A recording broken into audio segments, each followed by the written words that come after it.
Afternoon, Claire. This is a two-way conversation, really, because, well, nobody's sent in any stuff again this week. So let me just run through the points that you make one by one, shall I? Very interesting tale about the man you saw who had mental health problems. I wasn't quite sure from your telling whether the man was just old and demented, just demented, I ask you, or whether he become sort of psychotic for some other reason. You know, whether it was a younger person. You did refer to him being in a home, so my guess is that the processes of aging had worn on him, and he had lost it. And the question was, do you replace the battery on him?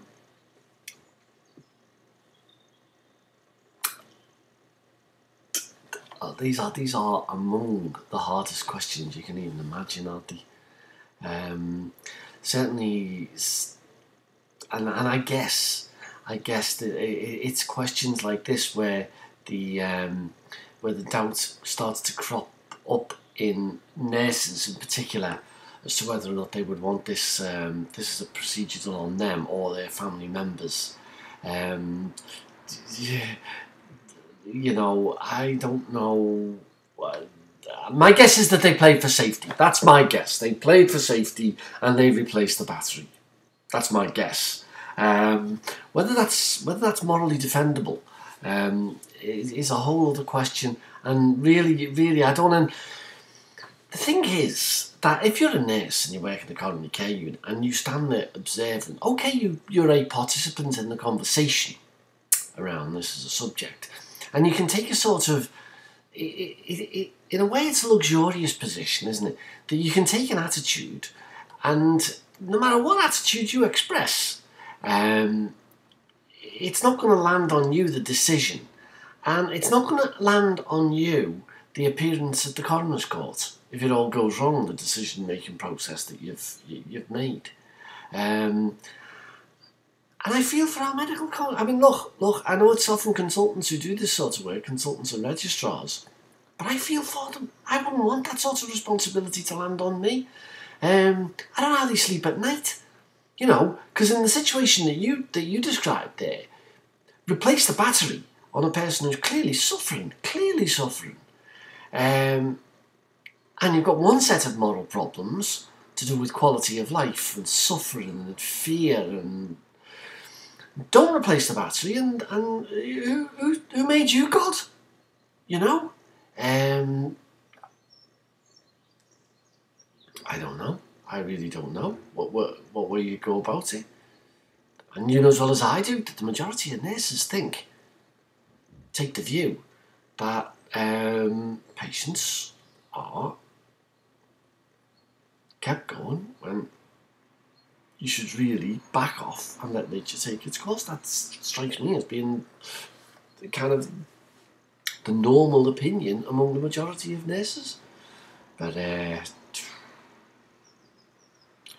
and this isn't the first story I've heard. There's always a story like this clattering around, as I'm sure you'll agree. You know, in a hospice, for instance, a couple of years ago, I had a couple of students who were kind of traumatised by, they'd witnessed in a hospice some poor person who was clearly dying, you know, and in the way that these things go, the heart was doing its best to assist the person to die, and the machine simply was not allowing the death to take place. And in these circumstances, you have to draw a distinction between prolonging life and obstructing death. And 2 weeks in as a student nurse convinces you that there's worse things in life than being dead. And a lot of them take place in hospital. After saying that, I think everyone on the circuit is getting better at deciding when the game's up and it's time for the machine to be turned off. I think everyone's getting better. I think everyone's getting more sophisticated. I think this was a problem that attached to the introduction of these machines, and that, you know, with practice and with it's getting better all the time. That's my view. But you point out again, Claire, you point out again, this is not exactly a problem that's going to go away. You know, the more of these things that are put in, the more that people are going to have defibrillators inside them as their other cognitive functions start to decline. And therefore, the problem of when and where to turn these things off is going to become more and more pressing. I don't think it's actually emerged into public debate yet. But I think as greater numbers of these things are put into people, so it will get more and more the subject of public disquiet. Well, I think it should actually. I think it should. There's another thing. Right. As you also point out, these devices, these resynchronization therapies, can give rise to a massive improvement in people, a shocking amount of improvements. As you say, the fella's disappeared. He's gone off the website entirely. Great news, which must make it harder for the poor people in whom they get no improvement. And it's hard to detect. You know, again, I think people are improving with the selection process and all that sort of stuff. I think that's true, but it's still true for a considerable proportion of people that they look as though they're good candidates. It doesn't work. Now, the disappointment in these people who've been maybe led up the path to believe that this is a possible way forward for them must be pretty intense. And of course, who does that land on, that disappointment? It's going to be the nurses who have to stand by the patient's bed late at night when things look grim, you know. And I feel for you. I feel for you. Yeah, but when it does work, fantastic, you know. And when a lot of these trials stopped on ethical grounds because the improvement was so gross. You put here further down that the left lead is put in the coronary sinus. Easily said, Claire. Oh yeah, just lashing in the coronary sinus. About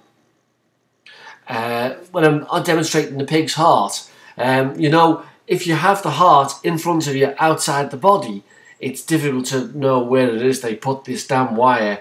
Now, the idea that you're doing that from outside and you're trying to place this down. You know, I saw one cardiologist once who said that I asked him this question: how on earth do you get them in? And he said it's all to do with how you flick it in. You gotta flick it in the right sort of way. Well, fair enough, but as you know, this is not a straightforward thing getting it down there. And people can be on the table for hours as they poke around trying to get the thing in. Now you wonder what sort of damage it does with the old trauma of trying again and again. Paul put in quickly. Right at the end there, Clay, you tell me that you feel as though the contribution that you made this week is rather waffly. Waffly? Are you mad? It was spot on. So you're going to put off the last two lessons, are you? Right. Okay. When it comes to doing your essay, Claire, take a look at the others in the essay bank. There's some good examples for you there to take a look at. I have every confidence that you'll hand me stuff which is good. But don't worry if you're late on looking at the old, or if you don't hand me in as much. You know, don't worry about that. You're not I'm going to tell you this right at the end now, in case, you know, just so we understand each other. The answers that you give me are the equivalent of answering in class. It's the equivalent of talking to me in class. I might have said this to you before. Some people never talk in class. They don't fail the work. They don't fail the module. You get the essay into me, we'll call it quits, because you've done way above what I expected, Claire, even though, you know, you were a good student last time. So, nice one, Claire. Very good. Very, very impressed. But we are coming up to a couple of good things. Just to putting off, palliative care. Very popular subject among the rest of the students on this module. So there it is. My 10 minutes is nearly up. See you next week, Claire. Bye now.